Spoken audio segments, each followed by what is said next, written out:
जय dear students, आज का important one of the most important topics of English language वो है आपका डाइड। डाइड से अगर आप ध्यान दो तो प्रीवियस ईयर में कम से कम 30 से 40 क्वेश्चंस आए हुए हैं, क्योंकि ये प्रीपोजिशन चैप्टर का one of the most important questions में से इस क्वेश्चन को आप कह सकते हो, क्योंकि डाइड से अनेकों प्रीपोजिशंस का हम प्रयोग करते हैं और ये बहुत ही कंफ्यूजिंग होता है, क्योंकि अगर एक फिक्स प्रीपोजिशन हो, एक के साथ एक ही प्रीपोजिशन हो, तो वो बहुत ही ईजी होता है बच्चों के लिए उसे लर्न करके डिलीवर करना एग्जाम में। बट अगर एक ही वर्ड के साथ अलग अलग कंडीशंस में अलग अलग प्रीपोजिशन का यूज किया जाए तो वो बहुत ही टफ हो जाता है स्टूडेंट्स के लिए, और उसमें प्रोबेबिलिटी बढ़ जाती है गलतियां होने की।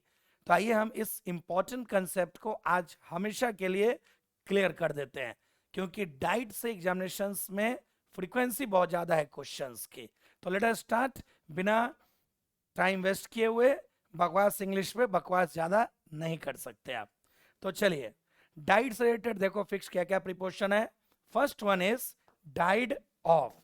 First one is died of.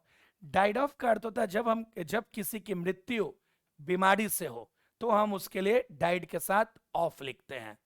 दूसरा है डाइड इन, जब किसी की डेथ, किसी की मृत्यु एक्सीडेंट में हो, दुर्घटना में हो, तो हम डाइड के साथ इन का प्रयोग करते हैं। Third one is died from, जब किसी की मृत्यु भूख से हो, हंगर, या फिर घाव वुंड से हो। तो भूख मतलब हंगर, घाव मतलब वुंड। तो जब किसी की मृत्यु भूख या घाव से हो तो डाइड के साथ हम प्रीपोजिशन फ्रॉम लिखते हैं। नेक्स्ट है आपका डाइड फॉर, जब हम किसी कारण के लिए अपनी जान देते हैं तो डाई के साथ हम प्रीपोजिशन फॉर का प्रयोग करते हैं। Next one is die down. Die down का अर्थ होता है किसी भी चीज की जब शक्ति, ताकत, उसका स्ट्रेंथ रिड्यूस हो जाए, घट जाए, तो हम डाई डाउन का प्रयोग करते हैं। मतलब है कि डाई डाउन में मरने की बात नहीं होगी, कोई भी चीज की जब तीव्रता या ताकत घट जाती है तो हम डाई के साथ डाउन लिखते हैं। And the last one is die with.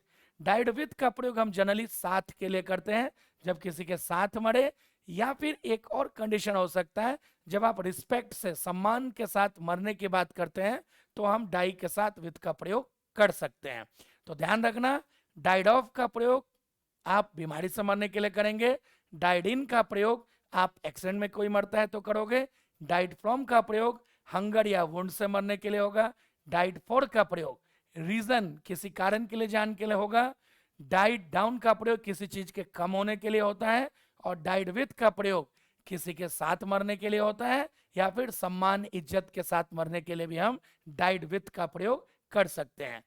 तो आइए हम इससे कुछ इंपॉर्टेंट क्वेश्चंस करते हैं जिसमें आपको फिल करना है।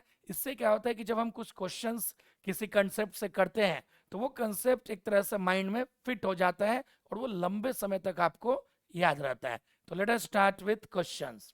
फर्स्ट क्वेश्चन है, इसमें मैंने 4-5 ब्लैंक दे दिए हैं। जनरली मैं ये क्वेश्चन क्लास में भी कराता हूँ ताकि बच्चों में एक हंसे भी, फन भी हो, उनका एक इंटरटेनमेंट भी हो, और उस इंटरटेनमेंट के साथ साथ वो क्वेश्चन भी सॉल्व कर पाए। तो चलिए, क्वेश्चन है सलमान पांडे। हाँ, एक व्यक्ति है सलमान पांडे, क्योंकि मैं किसी जात धर्म से हमें कोई लेना देना यहाँ तो है नहीं, हम सिर्फ पढ़ाई की बात कर रहे हैं। तो Salman Pandey die dash cancer, मतलब सलमान पांडे की बीमारी से मृत्यु हुई। कैंसर एक बीमारी है, और जब किसी की मृत्यु डिजीज से होती है तो डाइड के साथ हम प्रीपोजिशन ऑफ लिखते हैं। तो Salman Pandey died of cancer and his parents died dash an accident, और उसके पेरेंट्स की मृत्यु एक एक्सीडेंट में हुई। तो जब किसी की मृत्यु दुर्घटना से हो, एक्सीडेंट से हो, तो हम डाइड के साथ प्रीपोजिशन इन लिखते हैं। And on the other hand, और दूसरी तरफ, हिज ब्रदर्स, उसके जो भाई थे, डाइड डैश स्टार्वेशन। तब देखो उन्होंने घुमाने के लिए आपको स्टार्वेशन दे दिया। तो स्टार्वेशन तो सिनोनिम होता है हंगर से ही संबंधित। भुखमरी के लिए हम हंगर, स्टार्वेशन इन सब का प्रयोग कर सकते हैं। तो दूसरी तरफ उसके भाई जो थे भुखमरी से मरे, तो भुखमरी से मरने के लिए होता है died from. And at last, और अंत में, मलाइका देवी, हाँ जी Malaika Devi, died dash her ex boyfriend. तो अंत में मलाइका देवी एक्स बॉयफ्रेंड, अब यहाँ पे देखो दो कंसेप्ट है। अगर मलाइका देवी ने अपने एक्स बॉयफ्रेंड के लिए जान दिया होगा, तो जब हम किसी के साथ मरते हैं तो विथ, और किसी के लिए जान देंगे तो फॉर। अगर मलाइका देवी अपने एक्स बॉयफ्रेंड के साथ मर गई तो डाइड विथ। अगर मलाइका देवी ने अपने एक्स बॉयफ्रेंड के लिए जान दे दिया, तो जब कोई कारण है, उसका बॉयफ्रेंड ही उसका कारण बना उसके जान देने का, तो जब कोई कारण हो, कॉज हो, तो डाई के साथ फॉर भी आती है। तो अगर एक्स बॉयफ्रेंड के साथ मरी होगी तो डाइड विथ, एक्स बॉयफ्रेंड के लिए जान दे दिया तो डाइड फॉर। तो ये रहा फर्स्ट क्वेश्चन। आइए नेक्स्ट क्वेश्चन की तरफ बढ़ते हैं। मलेरिया, ये सेम क्वेश्चन प्रीवियस ईयर में आया हुआ है। Malaria did not die dash for months. इसका अर्थ निकला कि महीनों तक मलेरिया बीमारी घटी नहीं थी, कम नहीं हुआ, रिड्यूस नहीं हुआ। तो जब घटने या कम करने की बात हो तो हम डाइड के साथ डाउन का प्रयोग करते हैं। Malaria did not die down for months, मतलब महीनों तक मलेरिया कम नहीं हुआ था, घटा नहीं था। नेक्स्ट क्वेश्चन आइए, question number 3। A soldier must die dash his boots on. ये क्वेश्चन लगता है कि कम से कम 20 साल पहले आया होगा। तो एक सैनिक को अपने बूट ऑन मतलब जो है मरना चाहिए। तो अगर बूट ऑन का अर्थ होता है ऑन ड्यूटी, बूट ऑन एक फ्रेज होती है जिसका अर्थ होता है ऑन ड्यूटी, कर्तव्य पे, ऑन ड्यूटी, कर्तव्य पे। तो अगर कोई सोल्जर अपने ड्यूटी पे मरे तो ये बहुत ही इज्जत या रिस्पेक्ट की बात होती है। या फिर जब अपने बूट पहना हुआ है उसी के साथ वो मर गया, तो साथ मरना हो या इज्जत से मरना हो तो उसके लिए डाई के साथ हम प्रीपोजिशन विथ लिखते हैं। Number 4, they all died dash a fatal accident. वे सभी एक प्राण घातक दुर्घटना में मारे गए थे। फैटल मतलब होता है डेडली, प्राण घातक, तो दुर्घटना में मरने की बात है, तो डाइड के साथ इन आना चाहिए। ठीक है, क्योंकि एक्सीडेंट में मरने के लिए हम डाइड के साथ प्रीपोजिशन इन लिखते हैं। नेक्स्ट आओ, question number 5। I will die dash our motherland. मैं अपनी मातृभूमि के लिए जान दे दूंगा।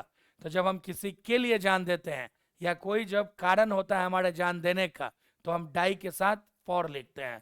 तो I will die for our motherland. Next, we must die dash our motherland. Same type question, हमें जरूर अपने मातृभूमि के लिए जान देना चाहिए। तो जब किसी के लिए जान देते हैं तो हम प्रीपोजिशन फॉर लिखते हैं। Next question, Raju died dash अ वुंड। तो जब घाव से या भूख से मरते हैं तो डाइड के साथ हम फिक्स प्रीपोजिशन फ्रॉम लिखते हैं। तो Raju died from a wound. Number 8, your motivation should not die dash. तुम्हारी जो मोटिवेशन है वो कम नहीं होना चाहिए, तुम्हारी जो प्रेरणा है वो कोई कम नहीं होनी चाहिए। तो कम होने की जब बात होती है तो डाई के साथ हम डाउन का प्रयोग करते हैं। तो नेक्स्ट आइए, question number 9। She died dash a heart attack. तो अगर हार्ट अटैक क्या एक तरह के डिजीज है और जब बीमारी से मरते हैं तो हम डाई के साथ ऑफ लिखते हैं। Last question, she is a brave women. यहां वुमेन था, AN। She is a brave women, वह एक बहुत ही साहसी महिला है। She will die dash her husband, वह अपने पति के साथ ही मर जाएगी। तो जब हम किसी के साथ मरने की बात करें तो डाई के साथ विथ आता है। तो उम्मीद करता हूं कि इससे आपका डाई से रिलेटेड जो भी डाउट है वो डाउट क्लियर हो गया होगा। और इस कंसेप्ट को आप एकदम माइंड में सेट करो क्योंकि इससे क्वेश्चंस बहुत ज्यादा है। तो एक क्वेश्चन आप सभी के लिए, जो भी बच्चे इस वीडियो को देख रहे हैं, इस क्वेश्चन का आंसर कमेंट बॉक्स में जरूर करना। Question number 11, he has died, sorry he has died क्यों लिख रहा हूं, just a second. He died dash rheumatism, RHEUMATISM। He died dash rheumatism। मैं rheumatism का मीनिंग नहीं बताऊंगा, नहीं तो वो एक तरह से हो गया कि पेपर मैंने लीक कर दिया है। तो इस क्वेश्चन का आंसर आप जरूर कमेंट बॉक्स में दें। मैं पर्सनली हर बच्चे के कमेंट को चेक जरूर करूंगा।